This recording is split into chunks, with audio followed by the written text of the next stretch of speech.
Bismillahirrahmanirrahim. Assalamualaikum warahmatullahi wabarakatuh. Bagaimana kabar Ananda pada pagi hari ini? Kita hari ini akan belajar pembelajaran tematik kembali. Masih di tema 1.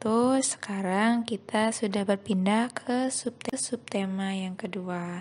Hari ini kita akan belajar beberapa hal, di antaranya yaitu kembali membahas kalimat ajakan, dan kita akan membandingkan mana gerakan anak bermain dan mana gerakan anak menari. Kita juga akan membahas kembali perbandingan dua angka, dan yang terakhir kita akan mengerjakan perbandingan dua angka nanti di buku tulis kalian masing-masing. Masih semangat ya? Yuk kita mulai belajar bersama. Kemarin kan kita sudah membahas rukun dengan anggota keluarga di rumah. Kali ini kita akan membahas rukun dengan teman bermain. Ternyata dengan teman bermain kita juga harus damai, tidak boleh bertengkar. Salah satu contohnya ketika bermain sepak bola tidak ada yang bertengkar. Ketika bermain ayunan tidak berebut ayunan. Terus ketika temannya tidak memiliki mainan kelereng, kita pinjamkan. Nah, untuk contoh lagi yang paling bisa kalian lihat ada percakapannya. Untuk yang pertama di situ ada gambar Edo sedang bermain sepak bola ya sama teman-temannya. Percakapannya yaitu, "Maaf ya, besok pagi saya tidak bisa datang. Saya mau pergi ke gereja." Begitu juga di gambar Siti yang kedua. "Aku pulang dulu ya, aku mau mengaji." Itu salah satu cara supaya kita bermainnya rukun. Jadi tidak seenaknya meninggalkan teman-teman kita saat bermain. Nah, untuk contoh percakapan di atas mencerminkan sila keberapa Pancasila ya. Ketika kita ingin beribadah, pada saat sedang bermain kita tidak bisa bermain karena kita harus beribadah. Kira-kira itu termasuk contoh cerminan dari sila keberapa Pancasila? Nah, itu adalah contoh dari sila pertama Pancasila, yaitu beribadah sesuai dengan agamanya masing-masing. Kalau kita umat muslim yaitu 5 waktu, yaitu sholat 5 waktu. Sampai di sini paham? Nah, untuk contoh yang kedua, ketika kita harus rukun dengan teman bermain. Di situ ada percakapan antara Udin dan Edo. Usah bacakan ya.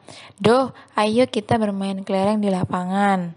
Edo menjawab, "Ayo Din, kita ajak teman yang lain."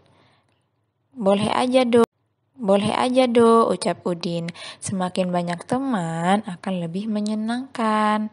Kemudian Edo berkata lagi, "Tapi Din, aku tidak bisa membawa sepedaku ke lapangan. Ban sepedaku bocor." Lalu Udin menjawab, "Tidak apa-apa do, ayo aku bonceng naik sepedaku."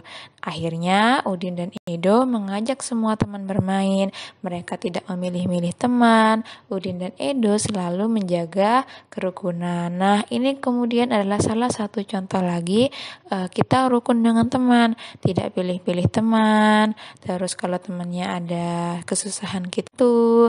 Nah, kira-kira ini masuk ke salah satu contoh dari sila keberapa Pancasila ya, dengan menolong teman yang kesusahan. Betul, jadi untuk contoh yang selanjutnya ini adalah contoh dari sila kedua Pancasila. Tadi sila pertama, sekarang sila kedua. Sampai di sini bisakah kalian menirukan kedua contoh tadi? Baik, berikut adalah contoh gerakan anak bermain dan juga contoh gerakan anak menari. Tidak ada bedanya, keduanya sama-sama menggerakkan kepala, sama-sama menggerakkan tangan, dan sama-sama menggerakkan kakinya. Hanya saja untuk yang lingkaran biru itu diperjelas bahwa anak laki-laki itu sedang menggerakkan gerakan tangan. Begitu juga dengan anak perempuan yang memakai baju pink, dia sedang memperagakan gerakan kepala. Dan untuk kaki yang di bawah itu adalah contoh ketika kaki kita bergerak. Hampir sama ya untuk semua gerakan, bahwa ketika anak bermain dan ketika menari, semua anggota tubuhnya bergerak. Seperti itu. Kita masuk ke perbandingan dua bilangan. Sudah pernah kita bahas di kelas 1, hanya saja bedanya bilangannya kali ini adalah bilangan ratusan. Ada soal cerita. Ibu-ibu sedang sibuk mempersiapkan konsumsi. Konsumsi adalah biasanya berbentuk makanan dan minuman. Ada 225 makanan kotak dan 252 minuman botol. Manakah yang lebih banyak, makanan kotaknya atau minuman botolnya? Cara untuk menentukan mana yang lebih banyak, kalian harus membandingkan nilai angka pada tempat ratusannya, puluhannya, dan satuannya. Maksudnya gimana? Kita coba ya. Maksudnya seperti apa? Coba kita tulis angka yang tadi yang akan kita bandingkan. 225 dengan 252. Kalau 225 kita jabarkan atau kita tambahkan dalam bentuk penjumlahan sama dengan 200 ditambah 20 ditambah 5. Begitu juga dengan 252, coba kita jabarkan atau kita bentuk menjadi penjumlahan menjadi 200 ditambah 50 ditambah 2. Kalau masih bingung, kita lihat saja langsung tempat bilangannya. Contoh, untuk 225 dengan 252, angka paling depannya sama-sama angka 200, betul? Nah, berarti belum bisa ditentukan ya. Kalau sama-sama 200, sama-sama banyak masih. Kita lihat di tempat puluhannya. Tempat puluhan biasanya yang ada di tengah ya. Angka puluhan yaitu untuk yang pertama 225, puluhannya yaitu 20. Untuk bilangan yang kedua 252, puluhannya adalah 50. Nah, sudah bisa kita tentukan ini mana yang lebih banyak. 20 sama 50 lebih banyak mana? Lebih banyak 50. Berarti angka 225 kurang dari 252. 225 tadi apa?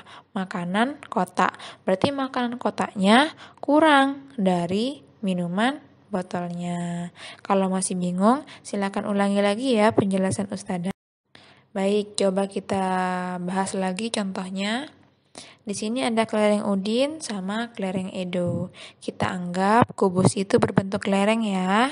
Nah, untuk kelereng Udin ada 100, 10, ada 5.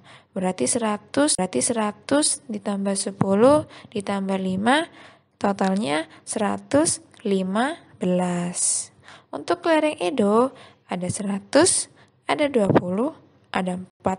Kalau kita jumlahkan 100 ditambah 20 ditambah 4 menjadi 124. 115 titik-titik dari 124. Jadi kelereng Udin lebih banyak atau kurang dari? Nah, kita coba lihat untuk ratusannya sama-sama 100. Oh, masih sama. Kita lihat di angka puluhannya. Untuk kelereng Udin ada 10 puluhannya. Untuk Edo puluhannya ada 20. 10 sama 20 lebih besar mana? Lebih besar 20. Berarti kelereng Edo yang lebih banyak. Kalimatnya seperti apa? Kelereng Udin kurang dari kelereng Edo. Tandanya bagaimana kalau kurang dari, katanya Ustazah ketika di kelas? Untuk simbol kurang dari biasanya menghadap ke sebelah kanan seperti yang ada di layar videonya. Bisa kalian lihat ya, di situ di paling bawah untuk simbol-simbolnya kalian ingat kembali. Baik, untuk pembelajaran tematik hari ini, Ustazah berharap kalian sudah paham. Apabila belum paham, nanti boleh ditanyakan ke Ustazah atau bisa diulangi kembali video penjelasan Ustazah. Ustazah harap kalian paham ya. Ustazah akhiri dulu pembelajaran tematik pagi ini. Wassalamualaikum warahmatullahi wabarakatuh.